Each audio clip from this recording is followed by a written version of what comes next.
Happy, happy Halloween, Halloween, Halloween. Happy, happy Halloween, silver shamrock. Happy, happy Halloween, Halloween, Halloween. Happy, happy Halloween, silver shamrock. It's almost time, kids. The clock is ticking. Be in front of your TV sets for the Horathon. And remember the big giveaway at 9. Don't miss it. And don't forget to wear your masks. The clock is ticking. It's almost time. Happy, happy Halloween, Halloween, Halloween.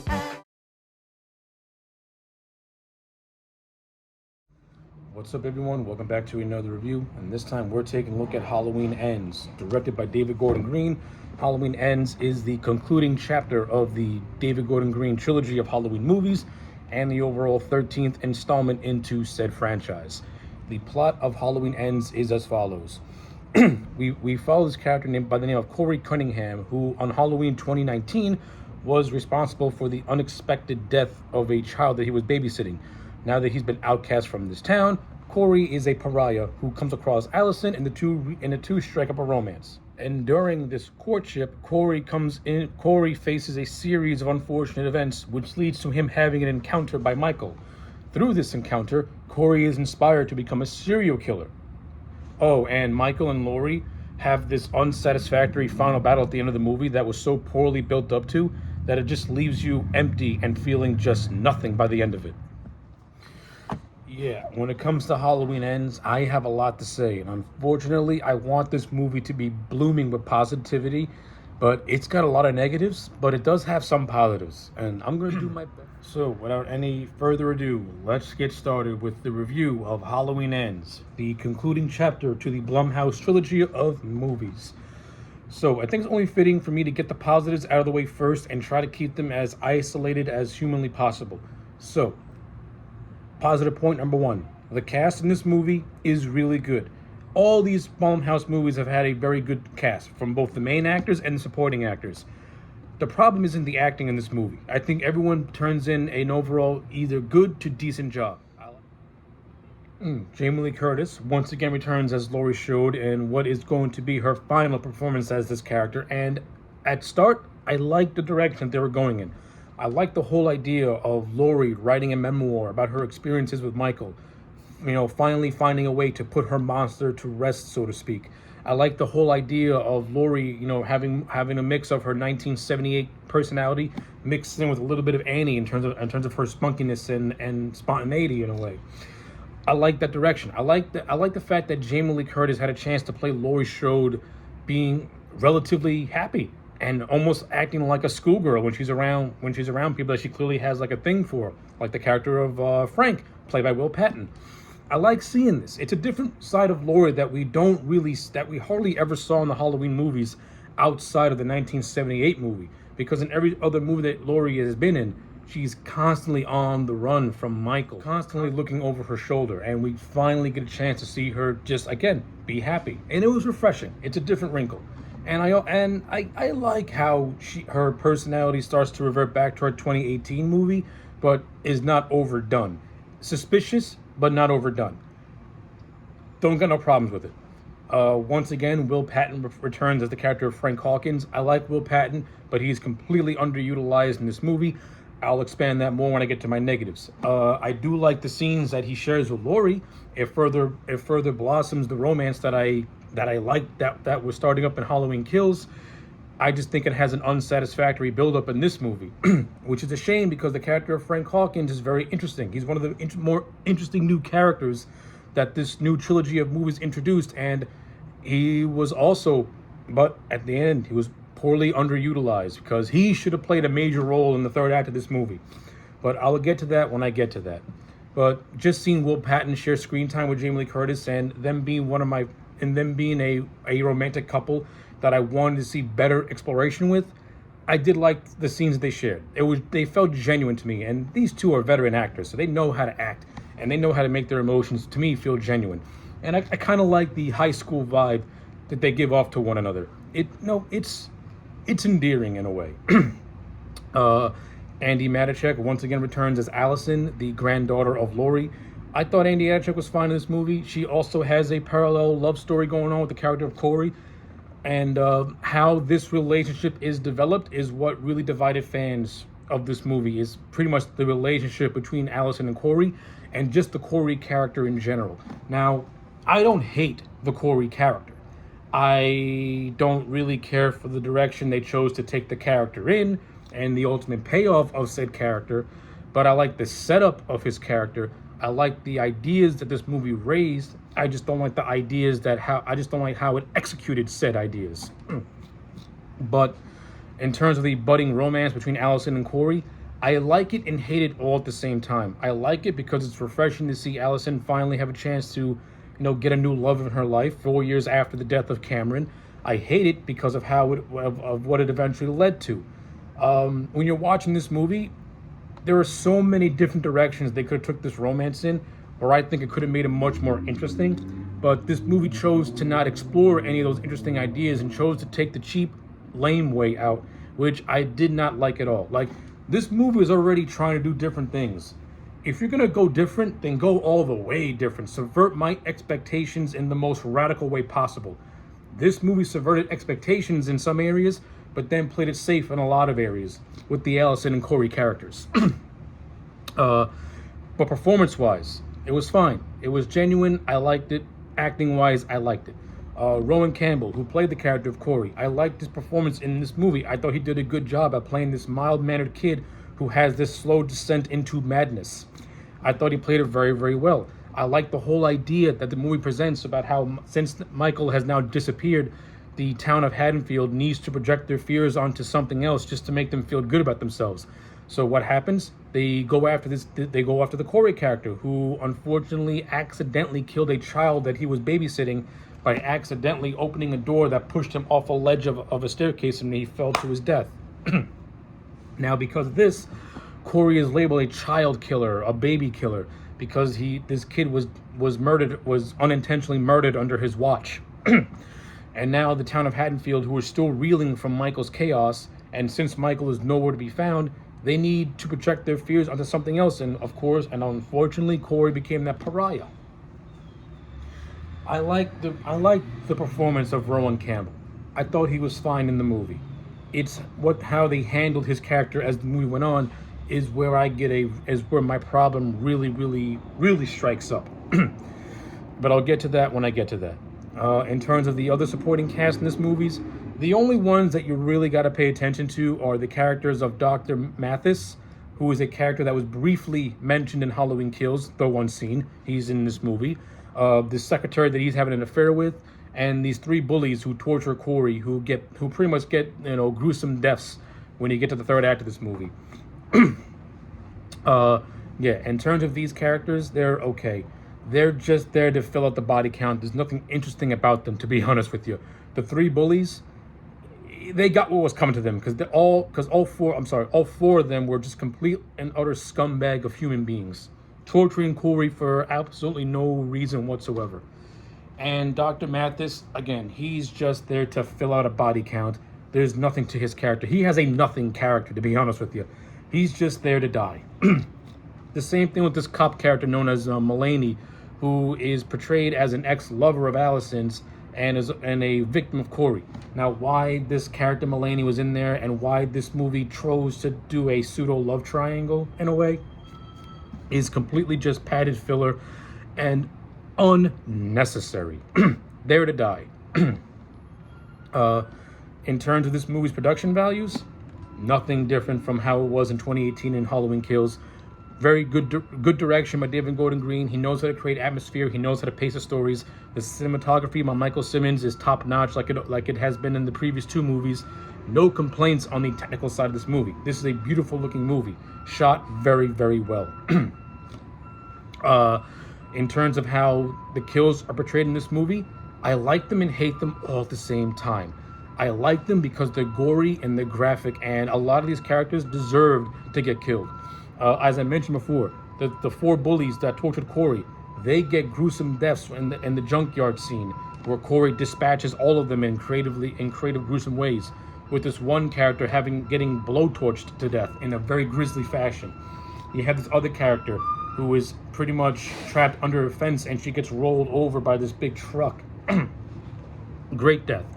Another character gets unseen stabbing through the eye. Another character gets slashed up off screen. Like, these four bullies got what was coming to them. So yeah, good stuff. Good kills by Corey. Another death that I like is this radio DJ that is peppered all throughout this movie, talking about Haddonfield. He has an encounter with Allison and Corey and pretty much berates them, belittles them. Then at the end of then Corey comes back later on and just he basically smashes his face and cuts off his tongue. A very grisly death. Like it a lot. The good death by Corey.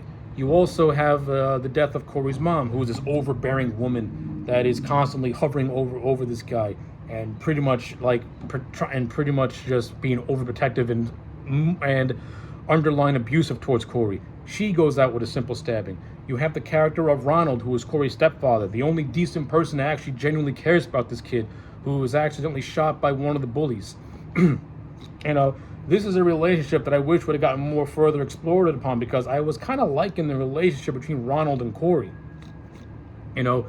It's refreshing to see a character that does not shun another character. Like, he's genuinely trying to give this kid some joy by giving him a bike and encouraging his relationship with Allison. Like, he generally wants to see his stepson be happy and not be miserable all the time. So good job on Ronald. So I like the direction of the Ronald and Corey relationship. Not a big fan that Corey just showed zero emotion when his stepfather was shot and killed towards the end of the movie. I would have liked to have seen some emotion out of that, because this is the only person that genuinely cared about you, dude. What's another death scene that I like that Corey did? I'm going somewhere with this. This is where I'm going to get to my negatives. Every single kill in this movie was done by Corey and not Michael. This is where I said where I have a love and hate relationship with these death scenes. They're gruesome and creative, but they were not done by the star. They were not done by Michael. They were done by Corey. And that's where this movie's biggest problem comes. Michael Myers is a non-factor in his own movie. This cave-dwelling son of a bitch is barely in the movie. The first time we see him, it's nearly an hour in, where Corey discovers him in a sewer, and then Michael strangles him, and then he looks into Corey's eyes and sees and has these premonitions and sees things. One of the worst aspects from Halloween 5 was the whole psychic link between Michael and Jamie. Danny McBride and David Gordon Green decided to make a reference to that with this sewer scene and the first encounter between Michael and Corey. Utterly fucking stupid. Also really fucking stupid is how Michael Myers is portrayed as just a feeble, weak old man. Like, he is really an old man in this movie. He gets overpowered by Corey and Corey steals his mask. Michael Myers gets beaten up by a teenager and his mask is stolen. I know people are going to make excuses to this, but I have a rebuttal. In this new continuity, Michael Myers was in Smith's Groves for 40 years, where he did absolutely nothing to consider him to be a threat. He was a model patient. Once he escaped Smith's Grove and went on his 2018 killing spree, nobody was overpowering this man. He took out 10 firefighters in the beginning of Halloween Kills with ease. The entire climax of Halloween Kills, he took out nearly half the town of Haddonfield in one scene, including Tommy Doyle. You're gonna tell me that a 4-year time jump rendered this man weak and battered? I don't care if he has 3 fingers. This is Michael fucking Myers. At the end of Halloween Kills, you threw out the idea about how he gets stronger after every kill. You're gonna tell me that all the people he killed in 2018, all that energy dissipated after 4 years? I'm not buying it. I'm not buying it whatsoever. I understand that they didn't want to do the supernatural route with this version of Michael Myers, but you presented that supernatural route at the end of Halloween Kills, and then you completely forget about it once he appears in Halloween Ends. I hated what they did with Michael Myers in this movie. Michael plays a non-factor in his own movie. I do not like that whatsoever. And that's my biggest problem with the Corey character, is that he takes center stage over Michael Myers. Now, I'm okay with the fact, if you want to have a passing of the torch type of thing, of Michael projecting his evil onto Corey. But I want to see Corey go through more of a struggle with his good side and his bad side, with the bad side with him succumbing to his ultimate bad side. We didn't get that struggle in this movie. Once he gets touched by Michael, he gets that undesirable urge to want to kill, and he feels no remorse or consequences to that. Corey should not be the same character as Michael. If the contagion of evil affects somebody, that person's good nature should try to fight it, giving them more of an inner conflict. They shouldn't succumb to it as easy as Corey did. That to me is what also renders the Corey character is problematic, because he gives in too easily. Like, you would think that the romance with Allison would be the only thing that he has that would prevent him from fully crossing over that line, but it doesn't.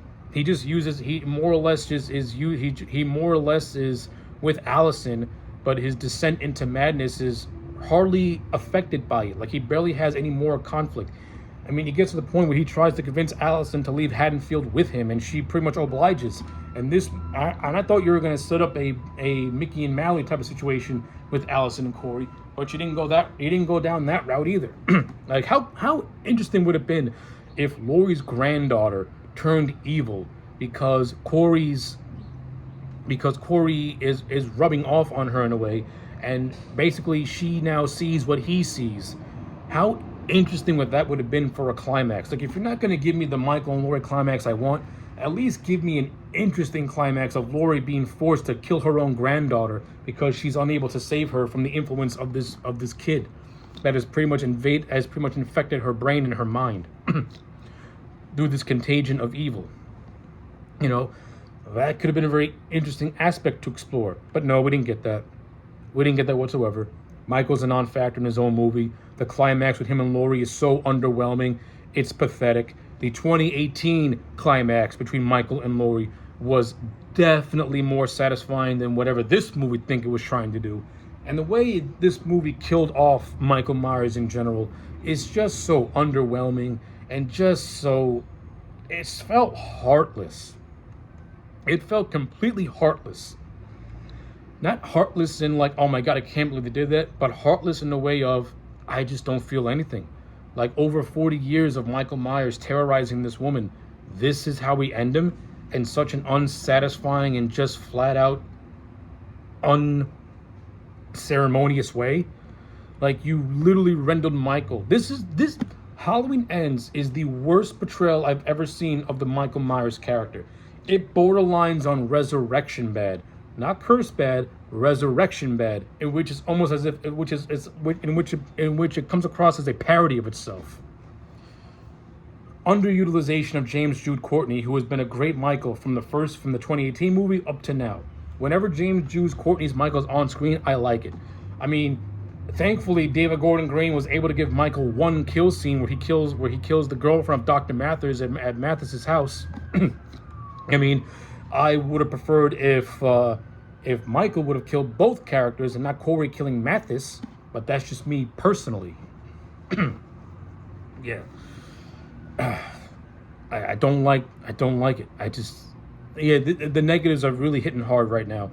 Like, the portrayal of Michael in this movie is embarrassing. The way they handle the Corey character is just started off decent and having a nice parallel to Arnie Cunningham from Christine, in which it shows a good-hearted kid succumbing to his evils, to his negative feelings and evil side. But then it just presents Corey as the overall main villain of the movie, with Michael being treated like an afterthought and a bitch.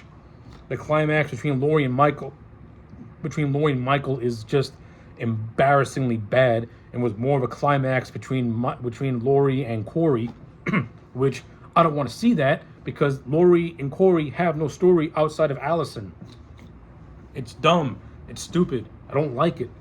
The kills, they're gory and graphic, but they're done by Corey, not by the star. They're not done by Michael. this movie, tries to take ideas and it just doesn't know how to expand and it just doesn't know how to execute said ideas. Like, I'm somebody who is like really big on the unproduced scripts of franchise movies, and Halloween has had a lot of unproduced scripts, and a lot of those scripts had very interesting ideas and very just questionable ideas. Halloween Ends actually took two ideas from two unproduced Halloween scripts and it tried to mesh them into this movie, and you can clearly tell that these ideas didn't necessarily work as well. Or they had the potential to work, but they just didn't have but you can tell that this movie was written by four different people because it has four different ideas, and these ideas just don't mesh. So from what I gathered, this movie tries to take an unused idea that was presented after Halloween 4, in which Laurie's daughter Jamie Lloyd and Michael Myers become like an uncle and niece killing duo, with Michael more or less being a mentor slash teacher to his young niece and training her how to be a killer in a way. We get a little bit of that in this movie when Corey and Michael are both at Dr. Mathis's house, but the biggest but from what and the whole passing of evil thing, that's also an idea that was set up in Halloween 4 that we actually see put into practice in this, and given how it's handled in this movie, you can tell why they abandoned it. And another unproduced idea that I saw in this movie is this script called Halloween 2 Faces of Fear, in which you have Michael and a copycat killer both on the loose at the exact same time. You get that with Michael and you get that with Corey. Again, the idea on paper sounds interesting, but in this movie it's executed very, very poorly because Michael is a background character while Corey is front and stage, and I'm not watching Halloween Ends, I'm watching Corey Begins. Another thing that I didn't really care for, and this goes back to the Corey character, is that this entire movie hinges on the Corey character, and his story takes up the majority of this movie. Now, the Corey character should have been introduced in Halloween 2018, and we should have seen that progression from that movie to Halloween Ends. I think the Corey character would have been better received if he was a character from the get-go, like from that first movie on. Then I think Corey's descent into madness would have made much more sense, and this movie would have been better off for it instead of shoving his entire story into the concluding chapter of a trilogy. And this is where Halloween Ends is the tale of two cities. It tries to tell a satisfying conclusion to Michael and Laurie's story, but it doesn't. And then it tries to tell the story of a descent into madness, which you can clearly tell that it wants to do more than tell a Halloween story. It wants to tell a Corey story. And that's where I feel that this movie is just Danny McBride and David Gordon Green's Diary of a Serial Killer, but with the Halloween name slapped on it just to get eyeballs to it. Like Halloween 3 Season of the Witch, this movie would have worked if the Michael Myers character was taken out of it completely and it was done more as an original idea. Then I think this movie would have been better off for it. However, like Season of the Witch, you slap the Halloween name onto it and all these problems come along with it. It's not the fact that you want to introduce new ideas to the franchise. It's the fact that you downplayed franchise characters in order to put yours over, and you end up alienating your fan base, because at the end of the day, we go to see Halloween for Michael Myers, not for these new serial killers. We don't want these new serial killers. We want Michael Myers. Michael Myers is the star of Halloween. The whole franchise was built around him. I mean, if you want to do a whole passing of the torch, a new passing of evil, that's all fine and dandy. You can do that, and you can make it work.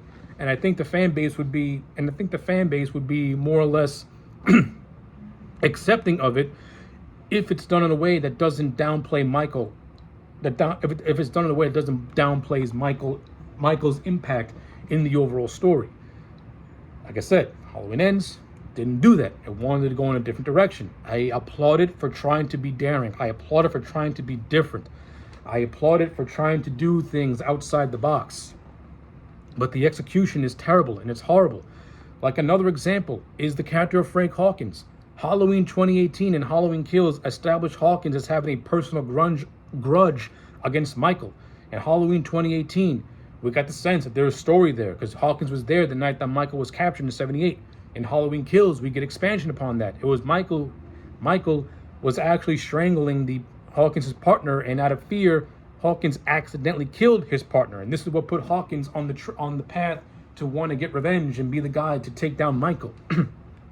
Halloween Ends should have been the parallel story of Laurie and Hawkins working together as a team to take down Michael once and for all, since both these characters have a score and a vendetta to settle with this man. As I mentioned earlier, Hawkins is reduced to a glorified cameo. He has a couple of cutesy scenes with Laurie, and that's about it. And he does not even act like the Hawkins that came before, which is also just mind-boggling.